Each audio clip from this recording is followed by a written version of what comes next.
In this lecture, I am going to clarify and nail down some basic facts about Elohim. Elohim, Hebrew. So,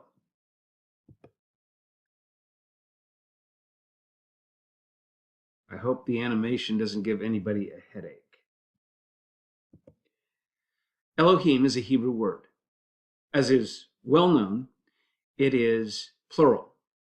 It is translated mostly God. It is also translated gods.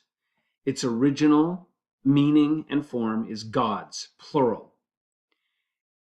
One of the most common BS explanations or pseudo explanations of Elohim is that it is a plural of majesty. No, it's not a plural of majesty, never was, is not. In the Bible, calling it a plural of majesty is a misnomer. It's just simply not correct.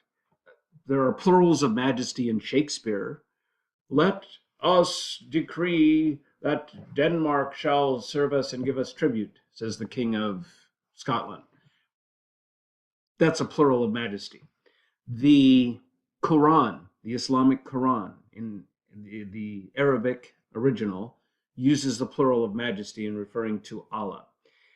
Somehow, somewhere, some way, the idea of the plural of majesty evolved somewhere between the Bible and the Quran.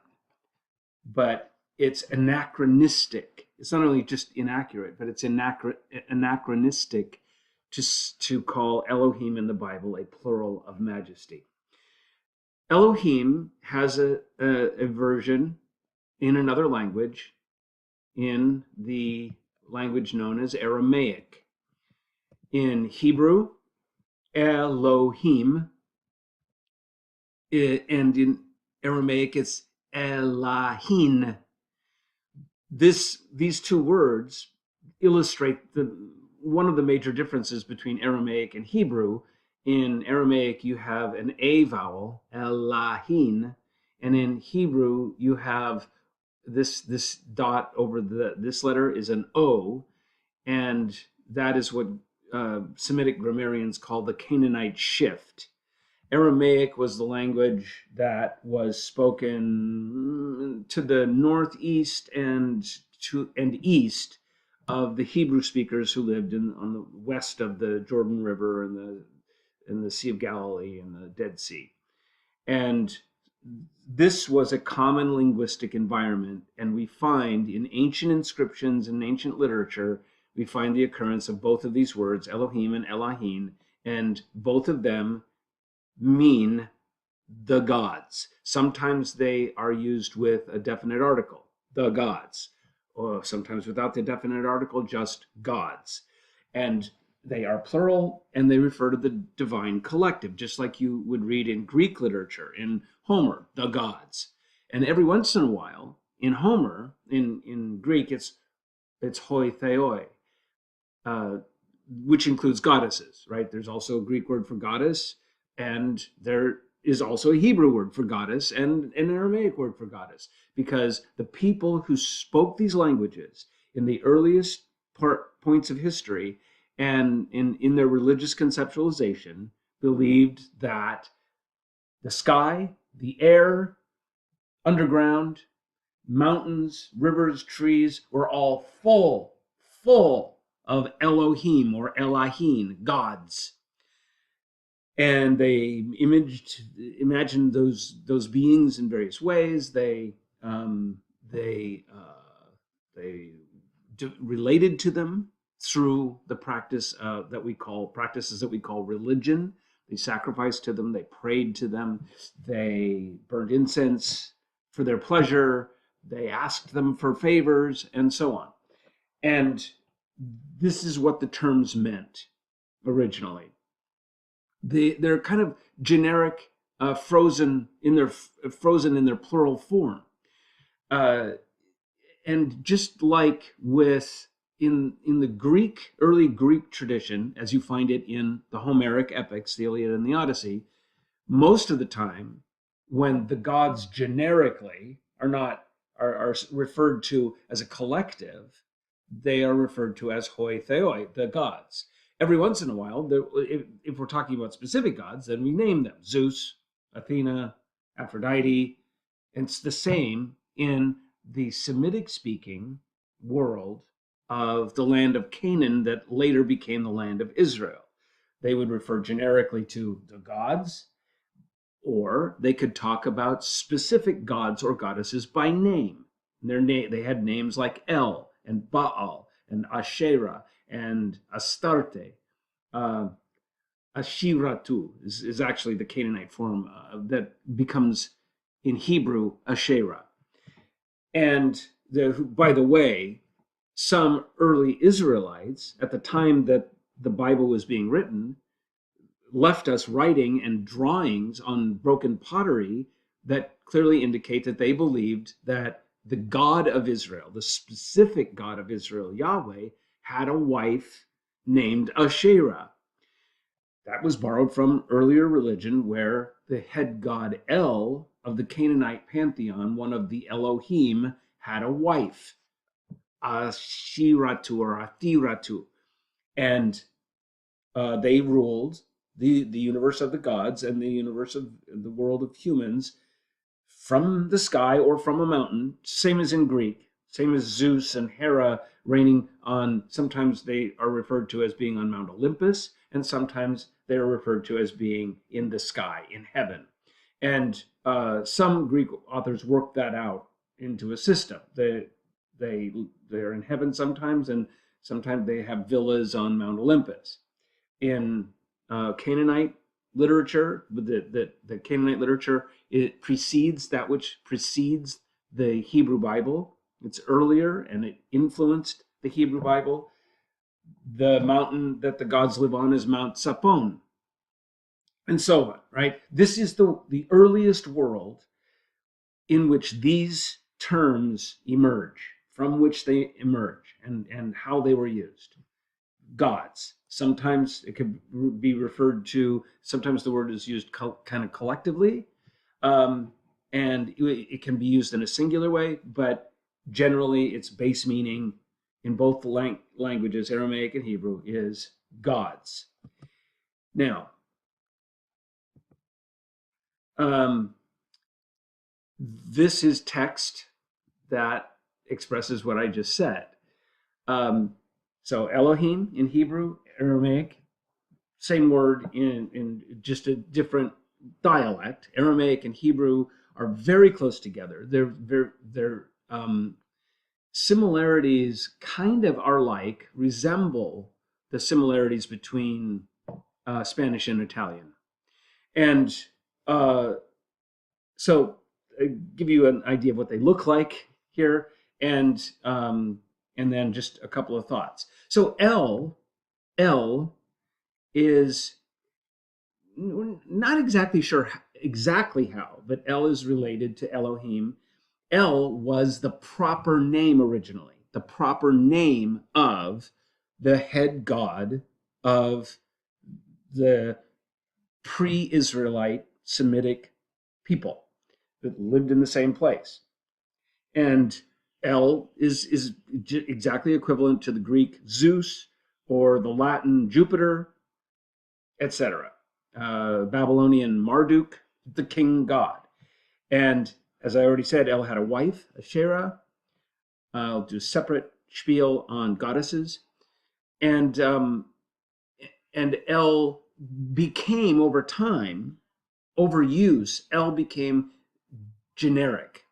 It went from, just like Kleenex used to be a brand name, a proper name, a specific name of a specific company and product, and now we refer to any tissue as Kleenex. That's generic, right? The genericize, is, if that's a word, it was genericized. Started out as a name and it got genericized. Same with El. El got genericized to gods, right? El became a generic word for meaning God, essentially equivalent. And it appears in the Bible this way sometimes. It's essentially equivalent of Elohim. It's an alternative of Elohim. Now notice that Elohim is not the plural of El. They're two different words, El and Elohim. And in Canaanite, it was actually Ilu. Ilu. In any case, it became generic, and so it's used generically. And so sometimes the Bible refers to Els, gods, or B'nai Elim. That phrase occurs in the Hebrew Bible. B'nai Elim, sons of, or children of the Els, children of the gods. It is parallel to the phrase that also occurs in the Hebrew Bible, B'nai Elohim, or B'nai Ha-Elohim. B'nai Elohim, children of gods. B'nai Ha-Elohim, children of the gods. B'nai Ha-El, B'nai Ha-Elim, all of those, they all mean the same thing in the Bible, as they're used in Hebrew in the Bible. They all mean the same thing, the children of the gods. And what the children of the gods are in the Hebrew Bible are not angels. They are not angels. Angels are something else. And the Bible never mixes those two up. The Hebrew Bible, originally, it all gets jumbled up and covered over and distorted in translation. In translation. The English translations of these terms in almost all Bibles is wrong. It's just incorrect in terms of rendering the ideas that the Hebrew authors meant. Bible translation is not to be trusted. I wish that I could download knowledge of Hebrew into your minds, but I can't do that.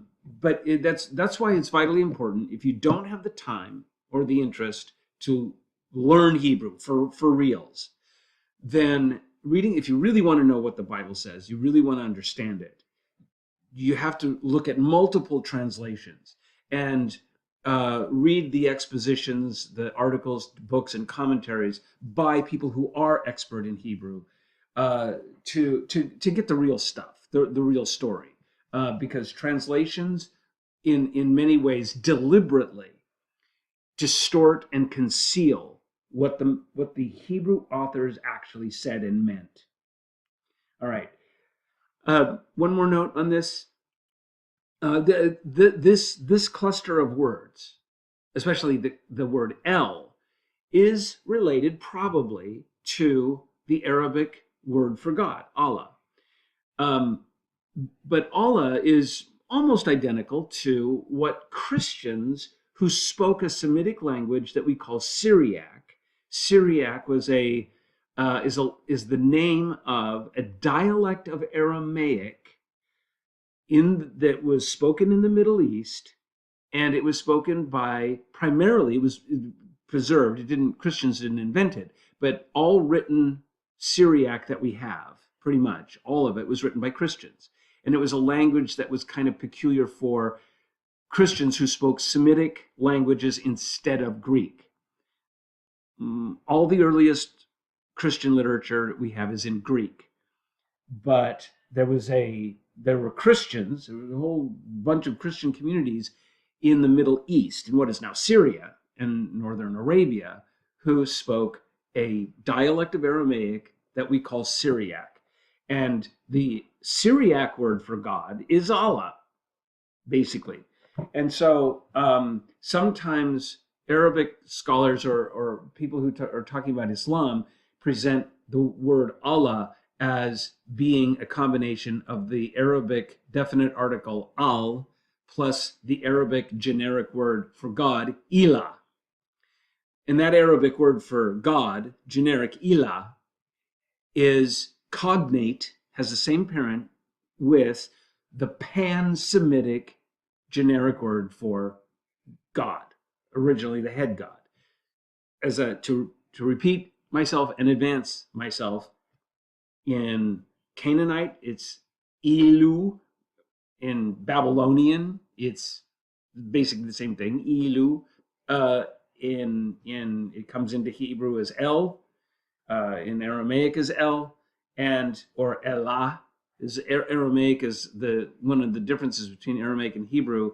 All forms of Aramaic, including Syriac, is that instead of like Hebrew and Arabic, the definite article is a prefix onto the word. In Hebrew, you take Elohim as a naked word. If you want to make it the Elohim, it's ha Elohim. You add the ha directly onto the word. That's the way Hebrew does it. In Arabic, the definite article is al.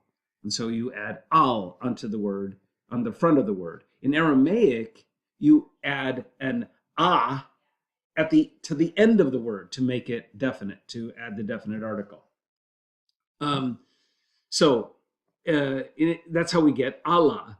It comes from el or il, and then you add a definite article, ilah, and then that comes into Arabic. Ilah means God, a God. But Allah, the God, the one true God in the Islamic Quran, is called Allah. Probably there's two alternative explanations, etymologies for this, and I'm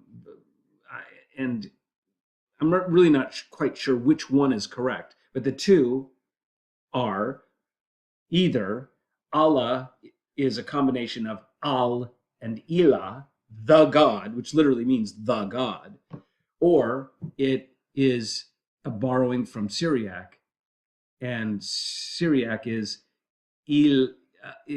starts out as a Pan-Semitic ilu, and then adds the definite article ilah, and then that comes into Arabic as Allah. Either of those work, and really it's a distinction without a difference, because they both parse the name of God, the word for God in Arabic, as a combination of a originally Semitic generic word for God plus the definite article. So the God. Anyway, I won't go on any further. I'll move on to this. In the Bible, and this is an image I got from Shutterstock depicting a supernatural being in the sky. It's supposed to be kind of mystical. So,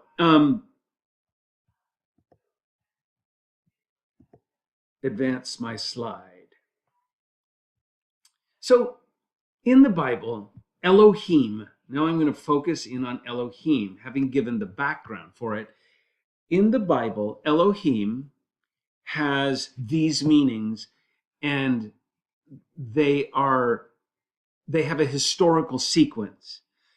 Elohim meant this first, then that later, then that later, then that later. But each new development of the way that the word is used continued to be, the older versions, the older meanings continued to be used alongside them, right? So in the Bible, within the whole Hebrew Bible, the Jewish Bible, the Tanakh, the Hebrew Bible, 24 books in the Hebrew Jewish form of it, 39 books in the form of the Christian Old Testament.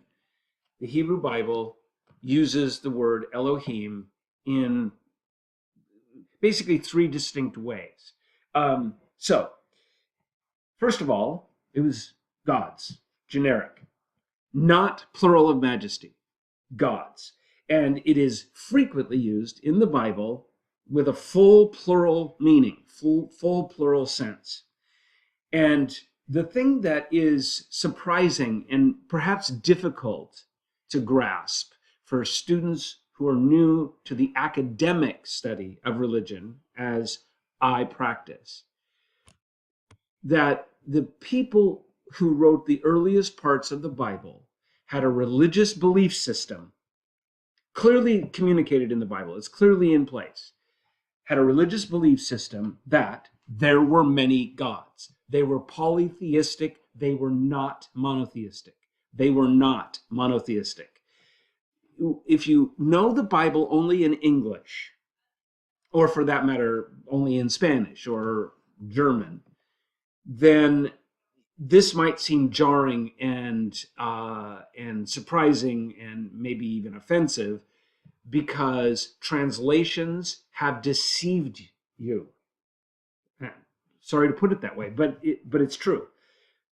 So translations in the King James Bible, the New King James Bible, the modern versions in general, the NIV, most of them translate Elohim in dishonest ways. And the dishonesty is, the motivation is, what the way they translate it uh, in ways that it does not mean in the context. It did not mean originally. They translate it in those ways in order to get the Bible to align with their theology.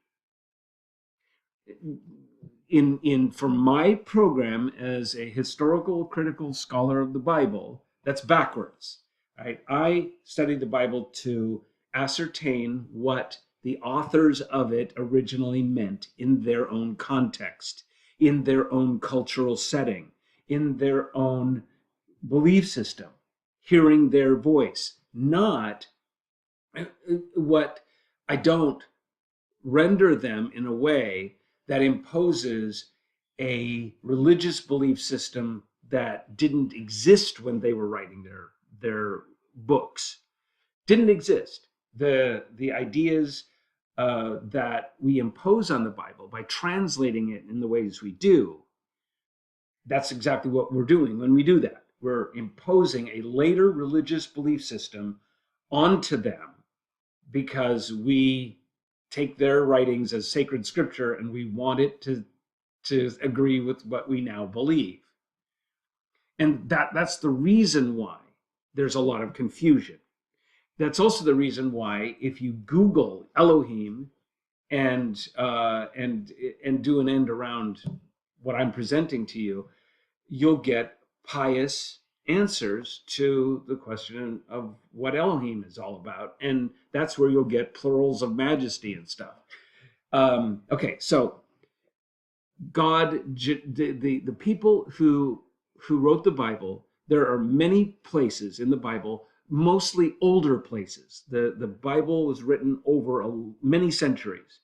And scholars have spent a long time and developed a strong expertise in developing an understanding of what evidence is, what the evidence looks like for dating certain sections of the Bible, because the Bible wasn't written in the order that we have it in the table of contents in a Bible. It was written over a long period of time. It was passed down. It was copied. It was combined, edited. People in copying it added things to it, left things out, and it had a long, complicated, and messy process of getting to us. And so to date the pieces of the Bible, you have to date them like paragraph by paragraph, even sometimes sentence by sentence. And we know the history of Hebrew very, very well.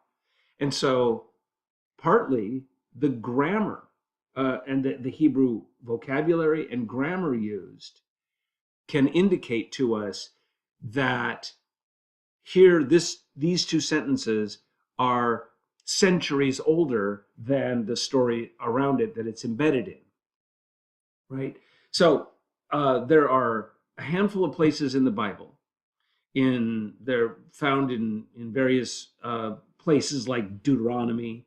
Deuteronomy 32 is one place, and that general section of Deuteronomy has some really old material. There are some really old poems in the book of Judges and Exodus and Psalms. There are several Psalms that are older, much older than other of the Psalms. And you can, when you look at all of these and date them, what you can see is the evolution of things like the word Elohim. So in the earliest strata of the Bible, Elohim is the gods, and there are lots of gods.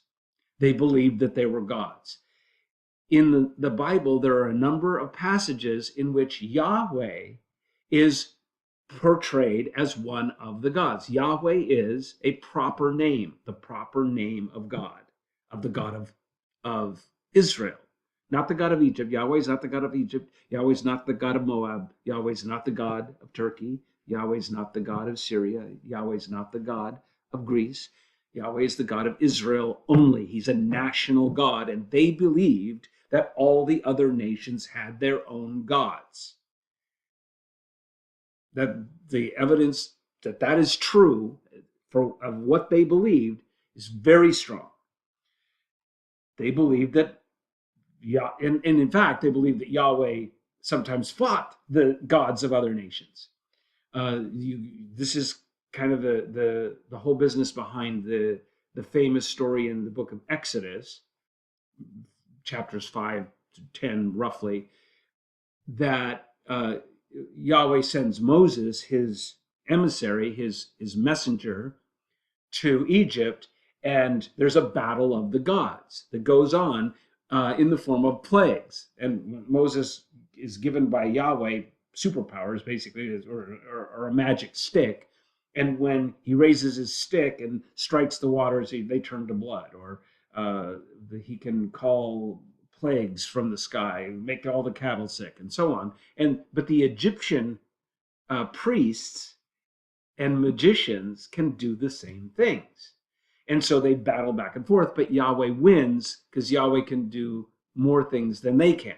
So the story effectively tells us that the magicians of Egypt in the employ of the Pharaoh can also do powerful plagues and perform magic, just like Moses can with Yahweh, but Yahweh is stronger.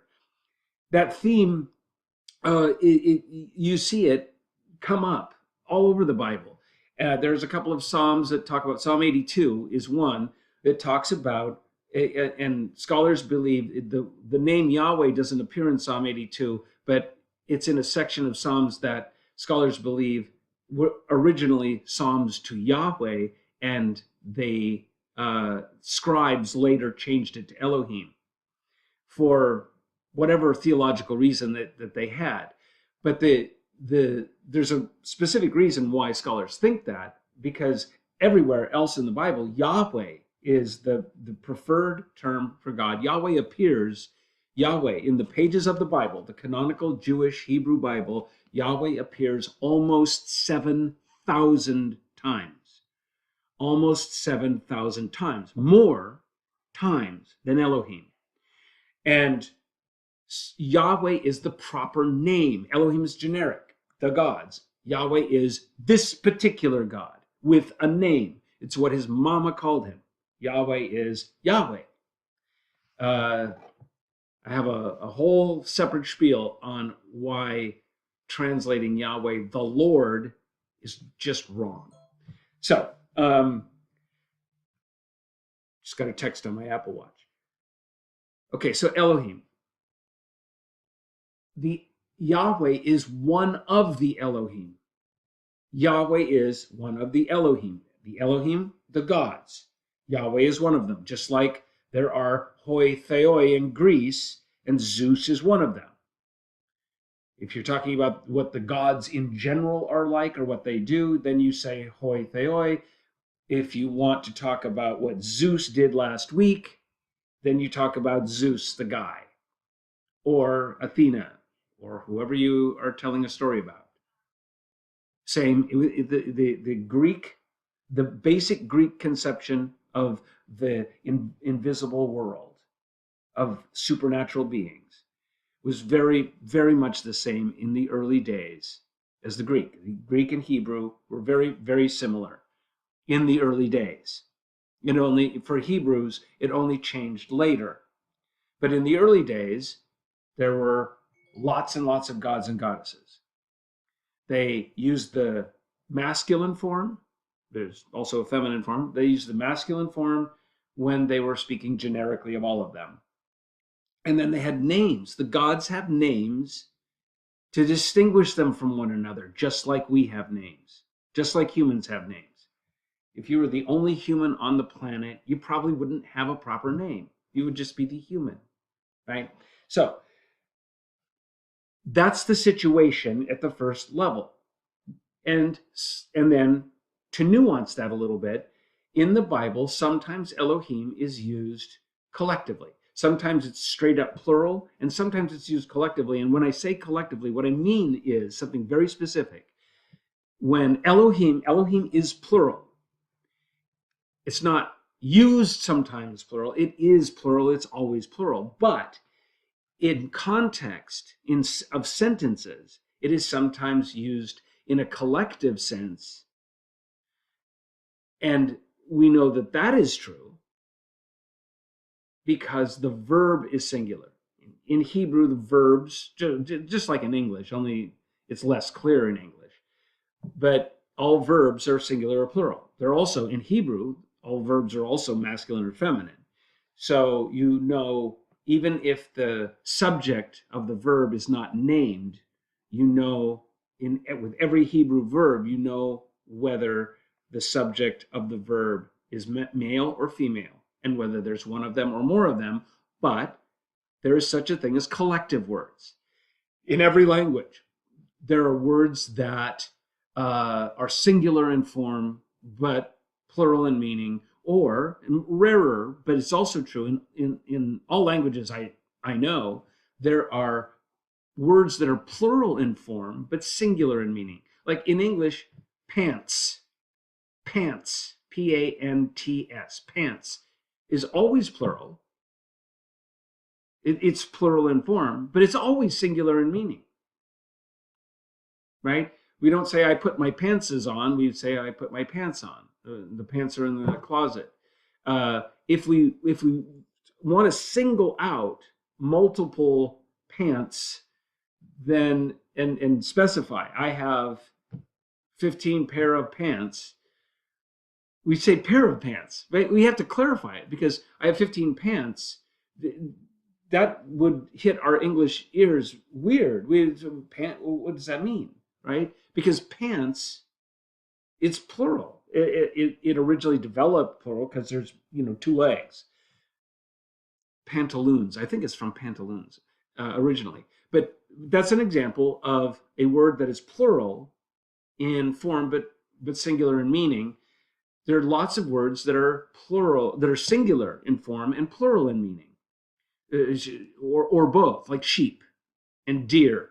We don't have a separate plural. We don't say deers and sheeps. Sometimes we do, but it's incorrect.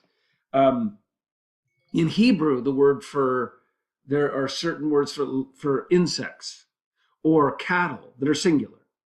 They're always singular and always plural in meaning, right? So Hebrew, just like English, has words that are singular in form but plural in meaning, and words that are plural in form but singular in meaning.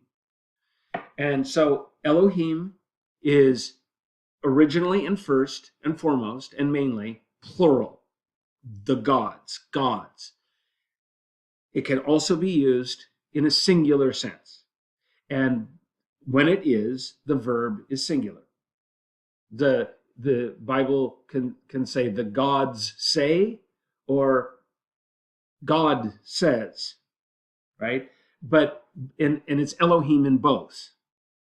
So it can be used in a singular or collective sense. I distinguish those. So in Genesis 1, both of those occur.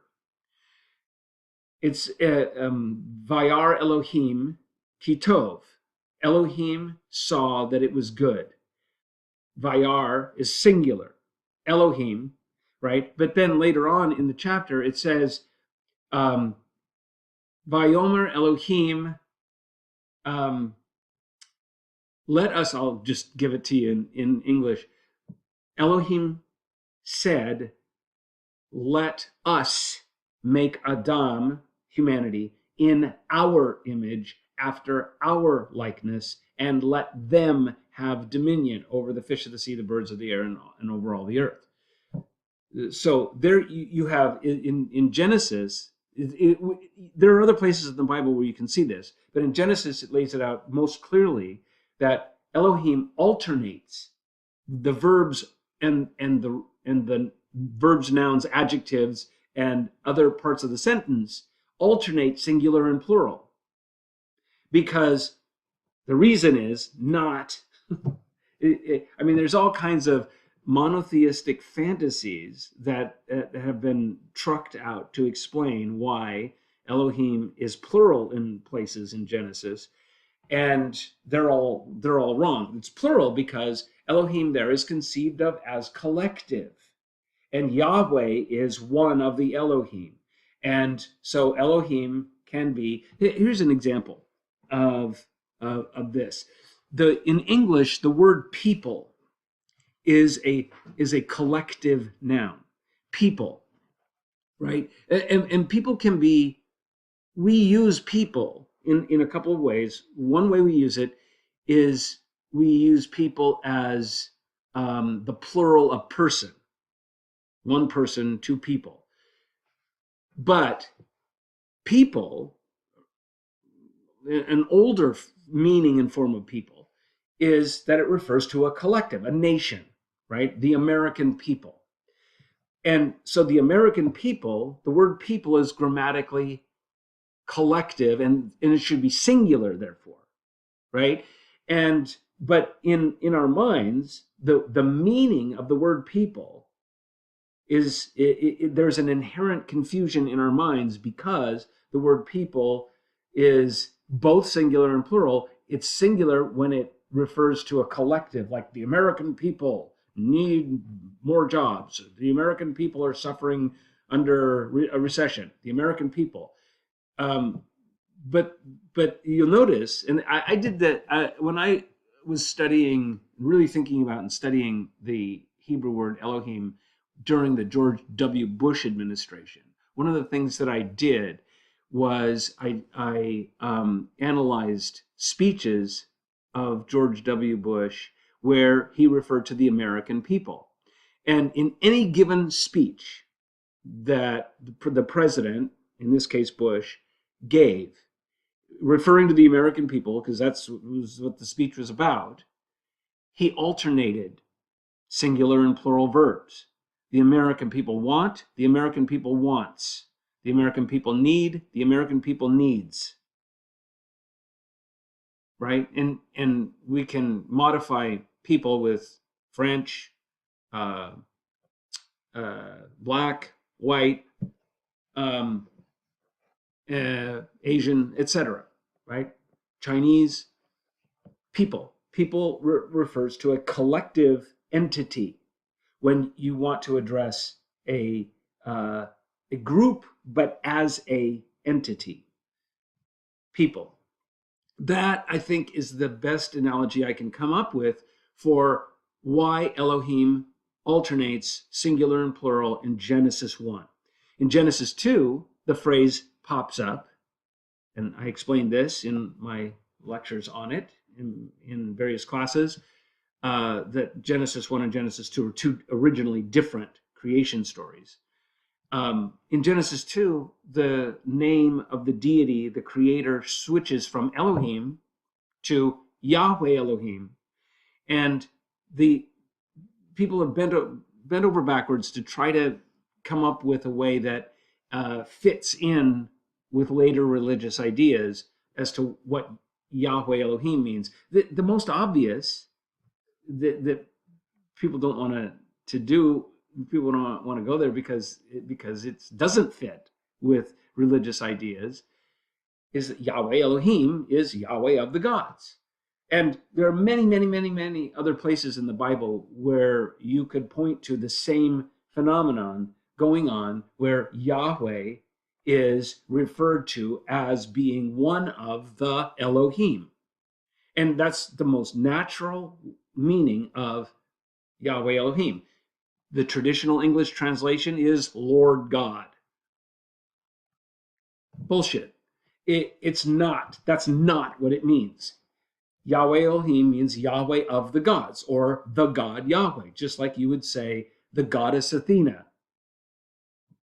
Because if you know anything about Greek, from reading Homer in high school or college, or from watching Clash of the Titans, the Greeks famously had lots and lots of gods and goddesses. So if you say to a Greek, well, the goddess appeared to me last night, they would ask, which one? That's why you automatically have to define, have to identify, have to modify goddess with the name of which one you're talking about. The goddess Athena, the god Poseidon, the God Yahweh. That's what it means in Hebrew. That's what it means in Hebrew.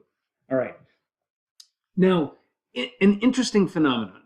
There is a singular form of Elohim in the Hebrew Bible, but it's not, yeah, singular form. That's right. A singular form of Elohim in the Bible. It's not El. It's Eloah. Eloah. That's not. If you take Elohim and you take off the im, which is how you make a masculine noun plural generally in Hebrew, right? Melech, king, malachim, kings, and so on. There's a separate form if it's female, feminine, and you take it off and you get Eloach. But Eloach is, so Hebrew scholars have for quite a long time surmised that Eloach was an invention by a Hebrew author late in the process of writing the Bible, because Elohim started to become, the fact that Elohim, a generic word we refer to as God, when monotheism is developing, monotheism is evolving later, then it becomes a problem that the word for God in Hebrew is plural. It becomes a problem. It wasn't a problem earlier because there was nobody questioned that there were lots of gods and goddesses in the universe. But it becomes a problem when people started to believe and teach monotheism, that there is only one. And so because it had become a problem, then a singular form was invented for the word. The reason, the basis for that that idea, that interpretation of the evidence, is that Eloach occurs very rarely and only in late Hebrew literature. Eloach doesn't appear in early Hebrew literature. So that's that.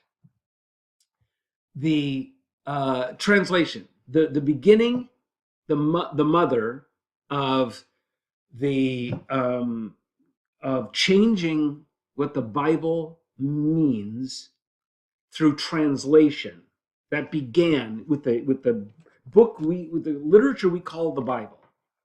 We call it, the Jews call this the Bible. Christians call it the Old Testament, New Testament too, later. Translation started to change the meanings of the words and the ideas in the Bible for later readers when the Torah, the Hebrew Torah, was translated into Greek in about 250 BCE, and we call that translation the Septuagint. And so on this subject of Elohim, the operative Greek word, theos, started to be used to translate the Hebrew plural word Elohim started to be used to translate. The Greek translators translated it with the singular ha-theos, the God. Greek uses definite articles on almost everything, unlike Hebrew and other languages. So there you go. There's just a couple of Renaissance paintings. It's a couple of really beautiful Renaissance paintings. This one depicts this is Renaissance period Italian art, right? But look at it. It depicts the world. This is the world that they imagine, and the characters don't look the same as they would have looked to Semitic peoples 3,000 years ago, as they look to Italians 500 years ago. But I give you this image to give you a sense of what they believe. That the world is full of, the air is full of invisible beings. And in ancient Israel, before monotheism developed, they would have called them Elohim. Elohim. And another Renaissance painting, Elohim, right? The world is full. They eventually they acquired wings. Um, that's a process of evolution. There's no indication in Hebrew that the Elohim were thought to have wings. Uh, there's no indication what they wore, whether they were naked, or like angels are depicted as naked babies with wings and things like that in Renaissance Christian art. But I'm giving you this just to illustrate that the everything around us is full of beings. Elohim. They're in the sky, they're in the air, they're under the ground, they're behind that tree over there, they're on the other side of that hill, they're everywhere. Elohim.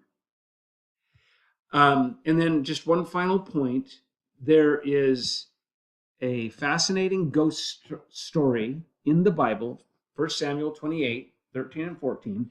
And in this story, a fascinating thing occurs. This is one of the most interesting and oddest occurrences of the Hebrew word Elohim in the Bible. King Saul, has gone out of favor with God. Saul relied for communication from Yahweh. Saul relied on the prophet Samuel, who has died. Samuel has died. Saul had banned from Israel mediums and necromancers and witches and wizards. So we use the word witch. That's a kind of problematic word. But that's a practice that goes back as far as human beings. As far back as human, there have been people who we might call psychics or mediums who believed that they had various kinds of magic powers, including or spiritual abilities, if you prefer, and that included talking to the ghosts of dead people. And Saul is desperate because there's war brewing, and in those situations of war or crisis, then that's the main function of religion in that context.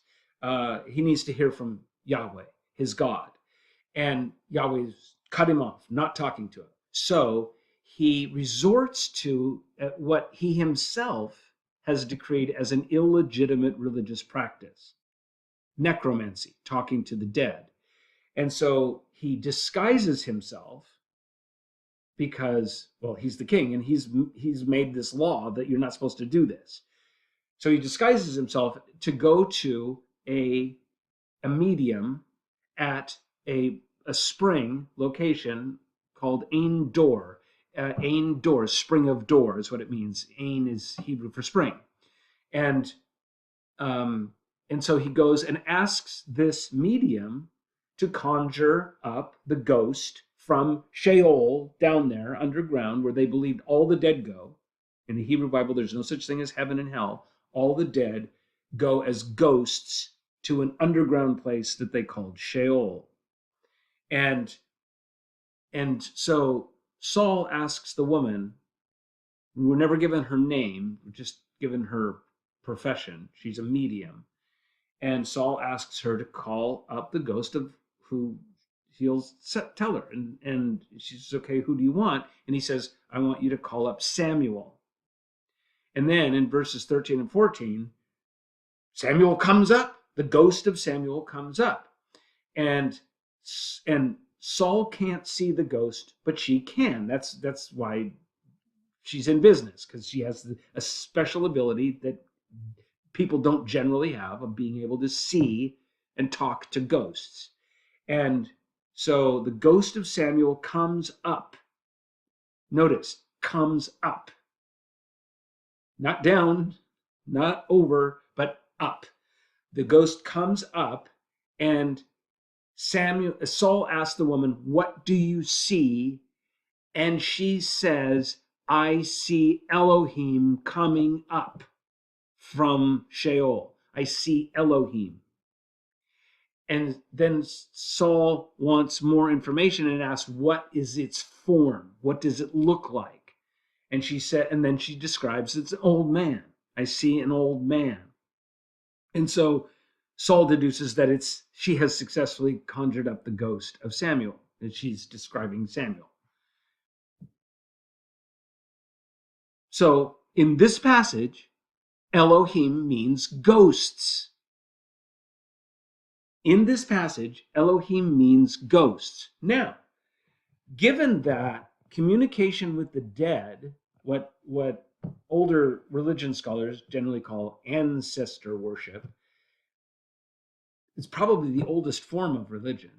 And it is widely believed by religion scholars, such as myself, and I agree with this, that it's almost certainly the case that first there were ghosts. First there were, in people's minds, the continued existence in a spiritual state, an invisible or discorporate, incorporeal, discorporate state, the consciousness, the being of dead people from their community, their ancestors, their relatives, their parents and grandparents, and that they developed religion. Original religion was probably people started practicing various things that they believed brought them into communication and relationship with the ghosts of dead people. And eventually that idea evolved into gods. All earliest religions, all of them, all earliest religions are polytheistic. Monotheism is later.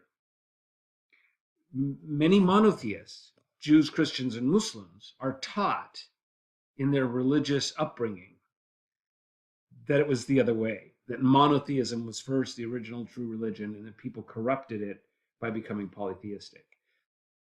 There is absolutely zero evidence for that, and there is overwhelming evidence for the opposite. All earliest writing that's religious, all of it is polytheistic.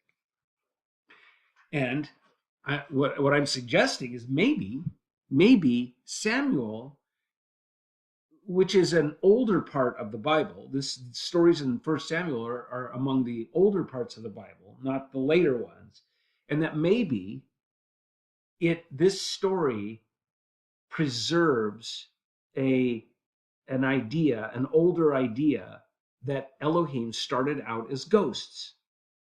Maybe.